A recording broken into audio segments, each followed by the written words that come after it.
Keeping fit and active is very important in preparation for any surgery, especially a knee replacement.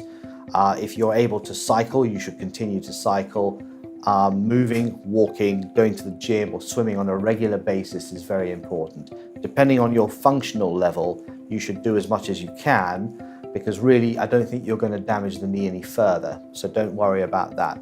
Your general health will benefit, as well as your cardiorespiratory system, keeping your heart and lungs in good functioning order so that you're ready and fit for the operation afterwards.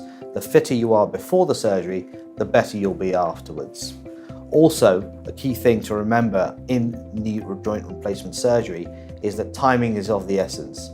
If you wait too long to have surgery and you go down 2 levels of function, generally you can only come back up to 1. So an optimal time of when you feel that you're hitting a brick wall or you're having a deficit in your function, in your lifestyle, and you're fed up with things, that's the best time to go ahead.